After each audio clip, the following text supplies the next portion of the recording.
আপনারা জানেন কি হামাস নামটি কিভাবে গঠিত হয়েছে? হামাসের সামরিক শাখা আল কাসাম ব্রিগেডস কত সালে প্রতিষ্ঠিত হয়েছে? ২০০৬ সালে নির্বাচনে কে বিজয়ী হয়েছিল? কবে থেকে পশ্চিম তীরে হামাসের সমর্থন হ্রাস পেয়েছে? চলুন জেনে আসা যাক হামাসের আদ্যপাদ্য। হামাস এবং ইসরায়েলের মধ্যকার বিরোধ সম্প্রতি তীব্রতা পেলেও এর পিছনে দীর্ঘ ইতিহাস রয়েছে। ২০২৩ সালের ৭ই অক্টোবর হামলার পর থেকে বিশ্বজুড়ে ঘরে ঘরে হামাসের নাম উচ্চারিত হচ্ছে। তবে এই গোষ্ঠীর উৎপত্তি সম্পর্কে অনেকেই বিশেষ কোনো ধারণা রাখেন না। হামাস হলো ফিলিস্তিনি একটি রাজনৈতিক আন্দোলন।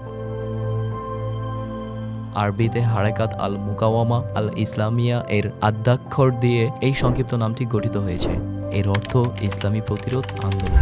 ইউনিভার্সিটি অব নিউক্যাসল থেকে আন্তর্জাতিক সম্পর্ক বিষয়ে পিএইচডি করেছেন মোহাম্মদ আল জারাওয়া। তিনি মধ্যপ্রাচ্য এবং উত্তর আফ্রিকা বিষয়ক একজন বিশেষজ্ঞ। তিনি বলেন, হামাস হলো মুসলিম ব্রাদারহুডের ফিলিস্তিনি শাখা, যা গাজায় প্রতিষ্ঠিত হয়েছে। ওয়েস্ট ব্যাংক এবং গাজায় ইসরায়েলের সামরিক বাহিনীর দখলদারির ২০ বছরের বেশি সময় অতিবাহিত হওয়ার পর ১৯৮৮ সালে ফিলিস্তিনি জনগণ প্রতিবাদে ফেটে পড়ে এবং ইসরায়েলের বিরুদ্ধে দাঙ্গায় লিপ্ত হয়। এটি প্রথম ইন্তিফাদা বা উত্থান নামে পরিচিত।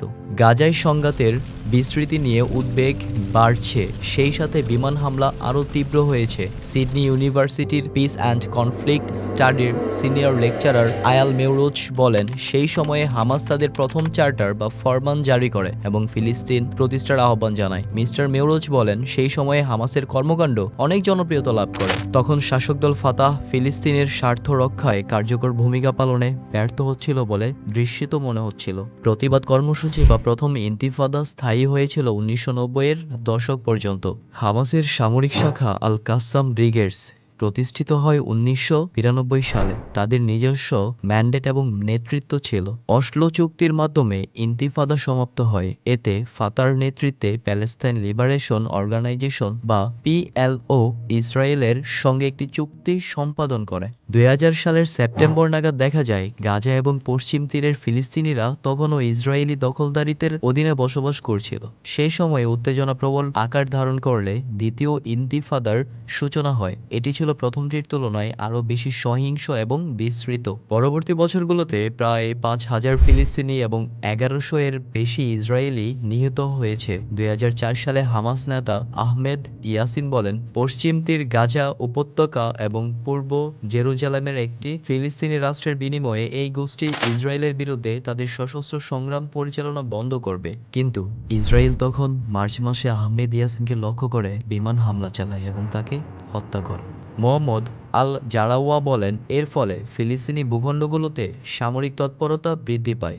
২০০৬ সালের নির্বাচনে বিজয়ী হয় হামাস। প্রধানমন্ত্রী হন ইসমাইল হানিয়া। ইসরায়েলের সমর্থনপুষ্ট ফাতাহ, মার্কিন যুক্তরাষ্ট্র এবং আরব দেশগুলো এই নির্বাচনের ফলাফল প্রত্যাখ্যান করে এবং হামাসকে ক্ষমতাচ্যুত করার প্রচেষ্টা চালায়। ফলে গাজার রাস্তায় রাস্তায় রক্তক্ষয়ী লড়াই বেঁধে যায়।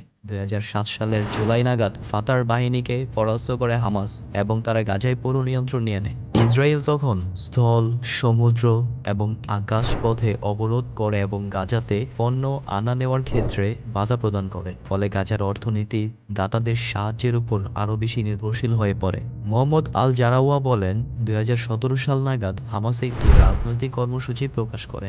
এতে তারা ইসরায়েলের প্রতি তাদের মনোভাব আরও নমনীয় করে এবং ১৯৬৭ সালের ৬ দিনের যুদ্ধে ইসরায়েল যেসব ভূখণ্ড দখল করেছিল সেই সীমানায় ফিলিস্তিন রাষ্ট্রের ধারণাটি মেনে নেয়। কিন্তু ২০১৭ সালের আগস্টে গাজায় হামাসের নতুন নেতা ইয়াহিয়া সিনওয়ার বলেন, ইরান ছিল হামাসের সামরিক শাখার সবচেয়ে বড় আর্থিক এবং সামরিক পৃষ্ঠপোষক। এ সম্পর্কে মিস্টার আল জারওয়া বলেন, হামাসের সঙ্গে ইরানের সম্পর্ক খুবই জটিল। আয়েল মেউরিচ বলেন, হামাসের সঙ্গে সংঘাতে সাড়া প্রদানের ক্ষেত্রে সম্প্রতি ফিলিস্তিনি একটি মতামত জরিপে দেখা গেছে, গাজায় হামাসের সমর্থন গত ৭ অক্টোবরের পর হ্রাস পায়নি, তবে পশ্চিম তীরে তা প্রায় ৪ গুণ বৃদ্ধি পেয়েছে।